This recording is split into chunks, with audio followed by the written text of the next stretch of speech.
Praise the lord. హల్లెలూయా. చేయి పట్టుకో, నా చేయి పట్టుకో, జారిపోకుండా, నీ పడిపోకుండా, యేసు నా చేయి పట్టుకో, జారిపోకుండా, నీ పడిపోకుండా, యేసు నా చేయి పట్టుకో, కృంగిన వేళ ఓదార్పు నీవేగా, నన్ను ధైర్యపరచి నా తోడు నీవేగా, కృంగిన వేళ ఓదార్పు నీవేగా, నన్ను ధైర్యపరచి నా తోడు నీవేగా, మరువగలనా నీ మధుర ప్రేమను, మరువగలనా నీ మధుర ప్రేమను, యేసు నా చేయి పట్టుకో, యేసు నా చేయి పట్టుకో, చేయి పట్టుకో, నా చేయి పట్టుకో, జారిపోకుండా, నీ పడిపోకుండా, యేసు నా చేయి పట్టుకో.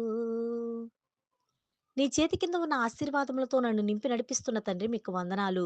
నీ చేత నన్ను ఆశీర్వదిస్తున్నవాడా మీకు వందనాలు. నా చేయి పట్టుకుని నడిపిస్తున్న తండ్రి మీకు స్తోత్రాలయ్యా. నీ చేతిలో నన్ను చెక్కుకొని ఉన్నవాడా మీకు స్తోత్రాలు. నీ చేతి ద్వారా నన్ను దీవించి బలపరుస్తున్న తండ్రి నీకు వందనాలు. నేటి దినము కొరకు ఏర్పాటు చేయబడిన వాక్య భాగము తొట్టిల్లకుండా మమ్ములను కాపాడుటకును, తన మహిమ ఎదుట ఆనందముతో మమ్మను నిర్దోషులుగా నిలవబెట్టుటకును, శక్తిగల మన రక్షకుడైన అద్వితీయ దేవునికి మనం ప్రభువైన యేసుక్రీస్తు ద్వారా మహిమయు, మహత్యమును, ఆధిపత్యమును, అధికారమును యుగయుగములకు పూర్వమును, ఇప్పుడును, సర్వ యుగములకును కలుగును గాక. ఆమేన్. యూదా రాసిన మొదటి పత్రిక మొదటి అధ్యాయము 24, 25 వచనములు.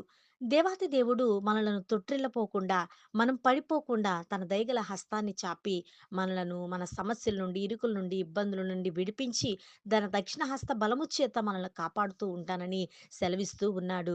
తన కుడి చేతిలో ఉన్నటువంటి ఆరోగ్యాన్ని, శక్తిని, బలానికి మనకిచ్చి మనల్ని బలపరుస్తూ ఉండగా మనము దేనికి కూడా భయపడకూడదు. ఆయన సదాకాలం ఉన్నవాడు, ఎల్లవేళలా ఉన్నవాడు, సర్వయుగములకు దేవుడు గనక అటువంటి దేవుణ్ణి నువ్వు ఆధారము చేసుకుని, అటువంటి దేవుణ్ణి నువ్వు కలిగి ఉన్న నీవు ఎంతో అదృష్టవంతుడివని గ్రహించుకొని, తొట్టిల్ల పడకుండా ప్రభువా నా పాదాలు తొట్టిల్ల పడకుండా, నేను పడిపోకుండా, నీతిమంతులు 7 మార్లు పడినను మరలా తిరిగి లేతురని నీ వాక్యం సెలవిస్తుందయ్యా. నీ వాక్యాన్ని ఆధారము చేసుకొని ముందుకు కొనసాగిపోవునట్లు నాపై నీ కృపనుంచు తండ్రి అని ప్రార్థించే వారముగా ఉండాలి. నీ చేతితో నన్ను పట్టుకో అయ్యా, నన్ను విడిచిపెట్టకయ్యా, నీ చేతులలో నన్ను ఉంచుకొనుము తండ్రి అని ప్రార్థించిన దావీదు గారి ప్రార్థనను మనం కూడా నేర్చుకుని, ప్రభువా నీ చేతులకు నా జీవితాన్ని అర్పిస్తున్నానయ్యా, సమస్త అధికారము నీకే తండ్రి అని దేవునితో మాట్లాడి, దేవుని యొక్క పొందును చేరి, దేవుని యొక్క దైవ ఆశీర్వాదాలు పొందుకుందాం. దేవుడు తన పరిశుద్ధ వాక్కును దీవించునుగాక. ఆమేన్. ప్రార్థన. మహాగణుడా, శక్తిమంతుడా, నీ చేత మమ్మలను భద్రపరిచి, నీ చేతి కింద దీనమనస్కులమై ఉండి జీవించే జీవితాలు అనుగ్రహించుము తండ్రి. ఆమేన్.